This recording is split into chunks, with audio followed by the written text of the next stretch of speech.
మంచిది. దేవుని ఘనమైన పరిశుద్ధ నామముకే మహిమ కలుగును గాక. చిన్న ప్రార్థన చేసుకుని వాక్య భాగంలోకి వెళ్దాం. స్తోత్రం నాయన మహాపరిశుద్ధుడైన దేవ, మీకు వందనాలు, స్తోత్రాలు. మహోన్నత మహాగణుడ, గొప్పవాడ, జీవం గల యేసు, జీవాధిపతి, సర్వశక్తి మందర, సర్వాధికారి, మీకు స్తోత్రాలు చేస్తున్నాం. మీరే మహిమ పొందండి ప్రభువా. మీ కృపను బట్టి, మీ దయను బట్టి, మీ ప్రేమను బట్టి, వాత్సల్యాన్ని బట్టి మీకు స్తోత్రాలు చేస్తున్నాం. మీరే మహిమ పొందండి తండ్రి. మీకు స్తోత్రం నాయన. వాక్యమైన దేవుడు నన్ను కొద్దిసేపు మీరు మాతో మాట్లాడి బలపరిచి దీవించి ఆశించి మీ జ్ఞానంతో నింపండి. వాక్యం వినుతున్న చూస్తున్న ప్రతి బిడ్డను కూడా మీరు దీవించి ఆశించి సహాయం తెచ్చమని యేసునామములో అడిగి వేడుకొంచున్నాం తండ్రి. దేవుని ఘనమైన పరిశుద్ధ నామముకే మహిమ కలుగును గాక. వాక్యం వినుచున్న చూస్తున్న మీ అందరికీ కూడా ప్రభువైన యేసుక్రీస్తు నామములో వందనములు, శుభములు తెలియజేస్తున్నాను. నిన్నటి దినాన్ని చూసాం కదా, అహాబు చెయ్యవలసిన పని చేయకూడదు దాన్ని చేసి ఏదన్నా అంటే చాలు ఇక మూతి ముడుచుకొని మళ్ళీ కూర్చున్న పరిస్థితి చూస్తాం. బెన్హదదు రాజు వచ్చి ఆ చేసిన పని తన భార్యల్ని పిల్లల్ని తీసుకెళ్ళిపోతాను అని చెప్పేసి వాళ్ళందరూ కూడా నాకు అప్పగించండి, అందమైన వారందరూ కూడా నా దగ్గరే ఉండాలి, నాకు అప్పగించండి అని చెప్పానంటే దేవుడు అటన్నిటిలో కూడా విడిపించాడు. ఇశ్రాయేలు దేవుడై ఉన్నాడు, ఆయన పరిశుద్ధుడై ఉన్నాడు. ఎవరికి అప్పగించడానికి ఆయన ఒప్పుకునేవాడు కాదు. కానీ అది ఎంత పరిశుద్ధుడైనది, అంత పవిత్రమైన ఆ విషయం మీద అర్థం చేసుకోకుండా నేను అప్పగించేస్తాను అంటున్నాడు. నేను నా భార్యని, నా పిల్లలు అందరూ కూడా అప్పగించేస్తానని చెప్పి అహాబు తీర్మానం చేసుకుంటే అక్కడ ఉన్న పెద్దలందరూ అలా కాదయ్యా, అలా కాదు, అది చేయకూడదంటే సరే మళ్ళీ పిలిచి అని చెప్తున్నాడు కదా, కొంత సమయం కావాలని అప్పగిస్తాలే కానీ అన్నాడు. మళ్ళీ దేవుడు తన ప్రవక్తను పంపించి మాట్లాడి దేవుడు ఆ చేతిలో విజయం ఇస్తాడు, నీకు భయపడద్దని చెప్పాడు. అదొక సంవత్సరం అయిన తర్వాత ఆయన అలాగే విజయం ఇచ్చాడు, అది లేడిపోయాడు. ఒక సంవత్సరం మళ్ళా వస్తాడు. మరలా వచ్చినప్పుడు మరలా ఇలా చేసినప్పుడు ఎవరిని చేత అవుతాడని చెప్పి ఆ విధంగానే దేవుడు చెప్పిన రీతిగానే, దేవుడు చెప్పిన క్రమం ప్రకారంగానే దేవుడు ఆయన చేతికి అప్పగించాడు. అప్పగించిన వాడిని ఏం చేయాలి? చంపేయాలి. కానీ అక్కడ చేయకుండా వాళ్ళు చాలా కుయుక్తిగా, వారు చాలా తెలివిగా వచ్చి మాట్లాడుతూ అప్పగించిన వారిని, ఎందుకంటే చేసిన పని ఒకసారి దేవుని యందు భయభక్తులు కలిగి వచ్చారు. దేవుని భయభక్తులు కలిగి గిబియోనీయులు వచ్చారు. అప్పుడు యెహోషువ తెలియకుండానే దేవుని దగ్గర ఒప్పుకున్నాడు, దేవుని సందులో ఒప్పుకున్నాడు, మీకు ఏ హాని కలగదులేదు. వారు చాలా భయంతో వచ్చారు, భక్తితో వచ్చారు. కానీ వీళ్ళు మాత్రం కుయుక్తితో వచ్చారు. వీళ్ళు చేసిందంతా తప్పంతా చేసి వాళ్ళు చేయాల్సిన ప్రయత్నం చేసి వాళ్ళ ప్రాణాన్ని కాపాడడానికి వీళ్ళు వచ్చారు. వాళ్ళు ప్రాణాన్ని కాపాడడానికి వచ్చినప్పటికీ కూడా దేవుడు అంటే భయం కలిగి భక్తిగానే ఉన్నారు, యథార్థంగా ఉన్నారు. దేవుని ప్రజలు తిరుగుబాటు చేసేవారుగా లేరు. ఇక్కడ దేవుని ప్రజలు తిరుగుబాటు చేసేవారుగా వీళ్ళు ఉన్నారు. అటువంటి వారిని దేవుడు చాలా సందర్భం నిర్మూలన చేశాడు. ఇక్కడ అహాబు దగ్గరికి వచ్చినప్పుడు ప్రవక్తతో మాట్లాడి, ప్రవక్త వచ్చి దారిలో ఒక మొహం మీద ఒకరిని కొట్టమన్నాడు. కొట్టమంటే ఆడు కొట్టకుండా వెళ్ళిపోయాడు. అప్పుడు సింహం వచ్చింది అని తినేసిన తర్వాత రెండోవాడు వస్తే రెండోవాడు కొట్టమంటే ఆడు కొట్టాడు. అహాబు దగ్గరికి వెళ్ళి చెప్పాడు. అహాబు దగ్గర మాట్లాడగానే, నేను చేతికి అప్పగించిన దేవుని చేతికి అప్పగించి శత్రువుతో నువ్వు సహవాసం చేస్తూ, శత్రువుతో నువ్వు సాంగత్యం చేస్తూ ఉన్నావు, నీకు అదే కీడు అదే ఇష్టం వచ్చింది అన్నప్పుడు దేవుడు చెప్పిన మాటకి లోబడకుండా ఆయన మొహం ముడుచుకొని మూతి ముడుచుకొని మొహం చిన్నపుచ్చుకొని వెళ్ళిపోయాడు. ఈ మొహం ముడుచుకోవడం, మూతి చిన్నపుచ్చుకోవడం దేవుని వాక్యంలో, దేవుని గ్రంథంలో చాలా కష్టమైన పరిస్థితి. ఒకప్పుడు కయ్యను కూడా అలాంటి పరిస్థితి. మంచి చేస్తే మొహం చిన్నపుచ్చుకోవాల్సిన పరిస్థితి ఉంది, మూతి ముడుచుకోవాల్సిన అవసరం ఉంది. కయ్యను అలాగే ఉంటే దేవుడు చెప్తున్నాడు, దేవుడు ఆయనతో చెప్పి వద్దని అన్నాడు. కానీ ఆ మాట వినకుండా కోపాన్ని పెంచుకున్నాడు. దానివల్ల పాపం ఎప్పుడు పొంచి ఉంటుంది. అలాంటి పరిస్థితి ఇక్కడ 20వ అధ్యాయం మనం చూస్తే, ఈ సంగతులైన తర్వాత ఇశ్రాయేలు షోమ్రోను రాజైన అహాబు నగరును ఆనుకుని ఇశ్రాయేలు వాడైన నాబోతునకు ఒక ద్రాక్ష తోట కలిగి ఉండెను. అహాబు నాబోతును పిలిపించి, నీ ద్రాక్ష తోట నా నగరును ఆనుకొని ఉన్నది గనుక అది నాకు కూర తోటకిమ్మని దానికి ప్రతిగా దానికంటే మంచి ద్రాక్ష తోట ఇచ్చేదను, లేదా నీకు అనుకూలమైన దాని క్రయమునికి ఇమ్మని అడిగాను. అహాబు ఆయన కోటకు అనుకున్న ద్రాక్ష తోటని నాబోతుని అడిగాడు. నాబోతుని అడిగి అన్యాయంగా అడిగిన మాటలో కూడా, నీకు దానికి ప్రతిగా నేను డబ్బులు ఇస్తానన్నాడు, లేదని కానీ ఇంకా మంచిదాన్ని నేను ఇస్తానని చెప్పేసి చెప్పాడు. చెబితే నాబోతు అన్నాడు కదా, ఆ మాటలో చెప్తున్న మాట ఏంటంటే 3వ వచనంలో, అందుకు నాబోతు నా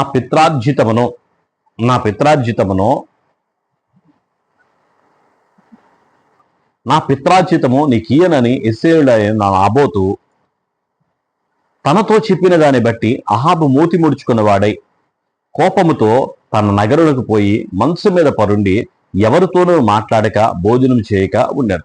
నాబోతు చెప్తున్నాడు కదా, నా పిత్రార్జితము నీకు ఇయ్యడం వల్ల పడదు అని చెప్పి అన్నాడు.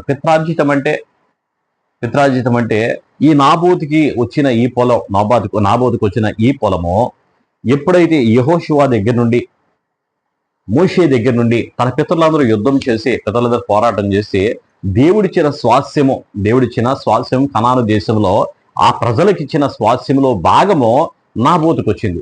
నాబోతు సంపాదించింది కాదు, నాబోతు కొనది కాదు, నాబోతు దాన్ని అర్జించి కాదు. అటువంటి దాన్ని ఇప్పుడు ఎవరు అడుగుతున్నారంటే అహాబ్ అడుగుతున్నాడు. అహాబ్ అడుగుతుంటే అది నేను కొన్నది కాదే, నేను సంపాదించింది, నా పితరులు ఇచ్చింది. ఎలా ఇచ్చారంటే దేవుడిచ్చిన స్వాస్యాన్ని నేను వేరే వాళ్ళకి ఎలా ఇస్తాను? దేవుడిచ్చిన దాన్ని నేను వేరే వాళ్ళకి కలుస్తాను. నిజంగా రక్షణ అనేది దేవుడిచ్చేది మనకి, ఆయన కృప. ఆ రక్షణని దొంగిలించడానికి సాతానుగాడు ఏదో విధంగా అడుగుతాను ఉంటాడు. ఆ రోజు ఆదామవ్వలు కూడా దేవుని సన్నిధిలో ఏదైనా తోట శుభ్రంగా ఉండేవారు. ఏదైనా తోటలో ఉన్నప్పుడు వాడు అడుగుతున్నాడు. ఏమడుతున్నాడంటే దేవుడు మహిమ వస్త్రములతో నింపితే ఆ మహిమ వస్త్రాలు దొంగిలించుకోవడానికి వాడు వచ్చి ఏదో కుయుక్తి ఏదో మాట మాట్లాడుతూ ఉన్నాడు. ఇక్కడ కూడా ఇప్పుడు అహాబ్ అన్నాడు కదా, ఎంతకంటే మంచివి ఇస్తాను, ఎంతకంటే శాసనం, లేదా డబ్బు కావాలి డబ్బు ఇస్తాను అని చెప్పేసి అన్నాడు. కానీ నాబోతు మాట్లాడుతున్న మాట ఏంటంటే అది నా పిత్రార్జితము, అది నేను సంపాదించింది కాదు. దేవుడు మోషే ద్వారా మా పితరులందరికీ కూడా స్వాస్యముగా ఇచ్చిన ప్రదేశాన్ని నీకు ఇవ్వడం వల్ల పడదయ్యా అని అన్నాడు. ఆ మాట అహాబుకి ఎంతగానో కోపం వచ్చింది, ఎంతగానో బాధేసి ఇక మూతి ముడుచుకొని వెళ్ళిపోయి ఇక మంచం మీద పడుకున్నాడు. మంచం మీద పడుకొని ఇక ఏడుస్తూ ఉండగా ఏం మాట్లాడట్లా, ఏం తింటలా, ఏం చేయకపోతే తన భార్య వచ్చి, అయ్యా ఏంటి మూతి ముడుచుకొని కూర్చున్నావు ఏంటంటే మొన్న విషయం అంతా చెప్పాడు, జరిగిందంతా వివరించాడు. ఇలాగా నాబోతుకి నా పొలం నానుకొని ఉంది, నన్ను ఇమ్మనంటే ఇవ్వనని చెప్పేసి అంటున్నాడు, పిత్రాజితం అంటున్నాడు అని చెప్పి అనగానే, అయ్యా నువ్వు రాజువేగా, నీకెందుకు, నువ్వు లేబోన్ చేయి, ఆ సంగతి నేను చూసుకుంటారే అని చెప్పి తెల్లారి పొద్దునికి అందులో ఇద్దరు పనికిమాలను పిలిపించి పనికిమాలతో మాట్లాడుతూ చూడండి. తర్వాత 8వ వచనంలో అహాబు పేరట తాకీదు రాయించి అతని ముద్రతో ముద్రించి ఆ తాకీదును నాబోతు నివాసము చేయుచున్న పట్టణపు పెద్దలకు సామంతులకు పంపెను.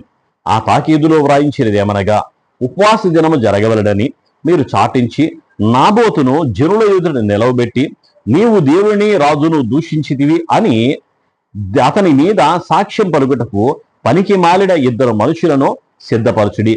తీర్పు అయిన మీదట అతని బయటికి తీసుకొని పోయి రాళ్లతో చావు కొట్టుడి అని చెప్పి ఆ తాకీదులో రాయబడి ఉంది. సామంతులకు పెద్దలకు ఆ లెటర్ రాసి పంపించింది. రాయించి ఈ ఉపవాస దినాన్ని చాటించి నాబోతుని పిలిపించి అతను దేవుని దూషించాడు. దేవుడంటే భయభక్తులు కలిగిన వాడు నాబోతు. తండ్రుల పిత్రార్జితమైన ఆస్తిని ఇవ్వడానికి ఏమాత్రం కూడా ఒప్పుకొనేవాడు, అంటే దేవుని గౌరవించాడు. అలాంటి వాడి మీద నిష్కారణంగా లేని నిందని మోపుతూ ఆ రాళ్ళ పెట్టుకొని చంపిమని చెప్పగానే ఆ 2 మనుషులు కూడా చూడు 13వ వచనంలో, అప్పుడు పనికిమాలిన 2 మనుషులు సమాజంలో ప్రవేశించి అతని ఎదుట నిలబడి నాబోతు దేవుని రాజును దూషించనని జనుల సమక్షమన నాబోతు మీద సాక్ష్యం పలకగా వారు పట్నం బయట అతని తీసుకుని పోయి రాళ్లతో చావగొట్టిరి. నాబోతు రాతి దెబ్బల చేత మరణమాయనని వారు యెజెబెలుకు వర్తమానం పంపగా నాబోతు చనిపోయాడు. నాబోతుని రాళ్ళ పెట్టి కొట్టి చంపేశారు. దేనికోసం? నీ పొరుగువానిది ఏది ఆశించొద్దు అని దేవుని వాక్యం చెప్తూ ఉండగా ఆ పొరుగువానిది ఆశించి పొరుగువానిది స్వాధీనపరచుకోవడానికి ఎంత అన్యాయం చేయడానికైనా, ఏ విధ అక్రమం చేయడానికైనా అక్కడ జరిగింది. నాబోతు మీద కుట్ర పన్ని, నాబోతు మీద చెడ్డ సాక్ష్యం అంతా చెప్పించి నాబోతుని రాళ్లతో కొట్టి చంపేశారు. చంపేసిన సంగతి యెజెబెలుకి చెప్పారు. యెజెబెలు వచ్చి తన భర్తకు చెప్తుంది, నాబోతు చనిపోయాడు, ఇప్పుడు ఆ పొలాన్ని నువ్వు స్వాధీనపరచుకో, నువ్వు రాజువు కదా, నీకు ఏది కావాలో చెయ్యి అని చెప్పేసి అహాబు చెప్పాడు. అహాబు ఒక్క మాట కూడా అడగల, ఎలాగా, ఆయన ఎలా చచ్చిపోయాడు, ఎందుకు చచ్చిపోయాడు, అని చెప్పి తన భార్యని ఒక మాట కూడా అడగలేదు, ఒక మాట కూడా ఆయన గద్దించలేదు. భార్య మూతి ముడుచుకొని కూర్చున్నాడు. మూతి ముడుచుకొని కూర్చుంటే భార్య చెప్పినట్లుగా చేశాడు. భార్య చెప్పినట్టుగా చేసి భార్య ఏం చేసింది? మహాక్రూరాలు, మహా దుర్మార్గురాలు, మహా పనికిమాలినది. అటువంటిది ఒక మనిషిని చావడానికి చంపడానికి కూడా వెనకాడని ఆమెను వెనకేసుకొని వచ్చి ఇప్పుడు ఆ పొలాన్నంతా స్వాధీనపరుచుకున్నాడు. ఇదంతా జరిగిపోయింది. కొన్ని రోజులు గడిచిపోయిన తర్వాత ఇప్పుడు ఆ పొలాన్ని స్వాధీనపరచుకోవడానికి, ఆ పొలానికి హద్దులు వేయడానికి, ఈ పొలమంతా కొలతలు వేయడానికి ఆ పొలం దగ్గరికి వెళ్ళాడు అహాబు. ఆ పొలం దగ్గరికి వెళ్ళగానే దేవుడు ఏలియా ప్రవక్తను పంపించి, నువ్వు అర్జెంటుగా అహాబు దగ్గరికి వెళ్ళు, నాబోతును చంపేశారు, అన్యాయంగా ఆయన చంపేశారు, ఏ నేరము చేయకపోయినా సరే అన్యాయముగా నింద వేసి ఆయన చంపేశారు, నువ్వు వెళ్ళి అని అలా చెప్పు అని చెప్పేసి ఏలియాని అక్కడికి పంపించాడు. ఏలియాని అక్కడ పంపించుకొని అక్కడికి వెళ్ళి ఏలియా మాట్లాడుతూ ఆయన చెప్తున్నాడు కదా, చూడండి 19వ వచనంలో, నీవు అతని చూచి ఇలాగూ ప్రకటించము, యెహోవా సెలవిచ్చినది ఏమనగా, దీన్ని స్వాధీనపరుచుకొనవలనని నీవు నాబోతును చంపిదివి కదా.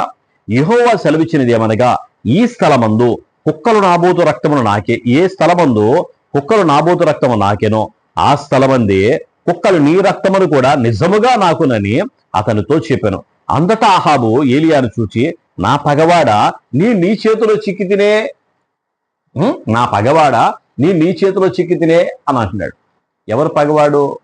దేవుని గురించి మంచి వర్తమానం చెప్తే పగవాడే, మంచి మాటలు చెప్తే పగవాడే, చేసిన తప్పుని హెచ్చరిస్తే పగవాడే, ఇది తప్పు అని చెబితే పగవాడే. నా పగవాడా నీ చేతిలో నేను చిక్కానే అని చెప్పి అహాబు ఏలియాని అంటూ ఉన్నాడు.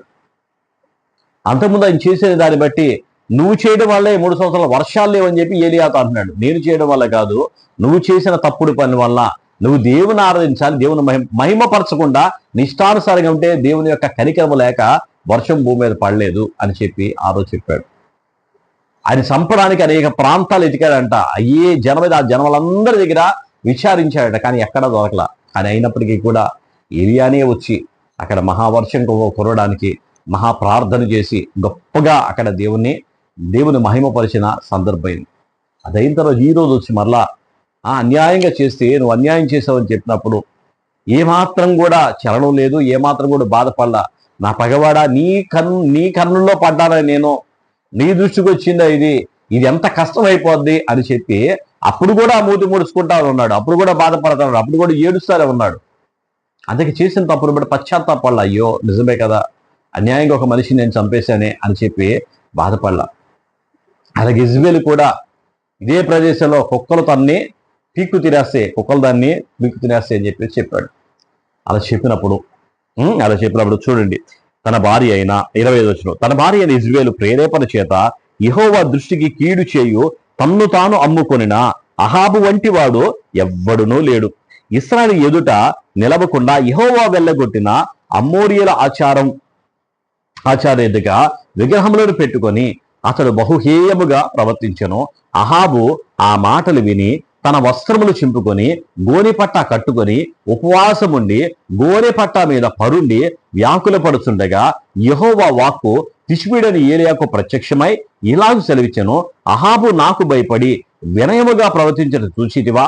నాకు భయపడి అతడు వినయముగా ప్రవర్తించడం చేత ఏ అపాయమో అతని కాలమున సంభవింపకుండా ఆపి అతని కుమారుని కాలమందు అతని కుటుంబీకులు నేను రప్పించేదను అనెను.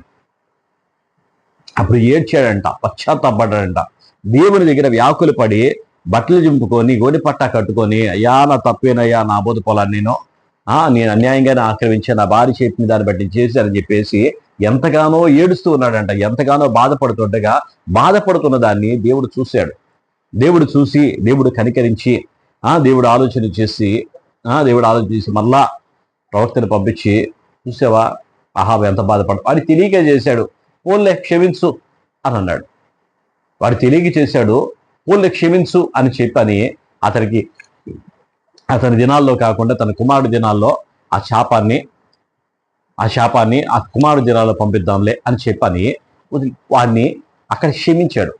అహాబు అంత దుర్మార్గుడైనా, అహాబు అంత పనికిమాలిన వాడైనా, అహాబు చేసిన హేయమైన పని ఎంతైనా సరే కృపా కనికరం గల దేవుడు, సజీవుడైన దేవుడు, అందరికీ కూడా అందరినీ కూడా సృష్టించిన దేవుడు, సృష్టికర్త అయిన దేవుడు మన దేవుడు. హల్లెలూయా.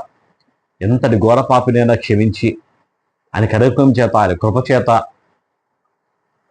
మళ్ళా రక్షించగలిగిన దేవుడు.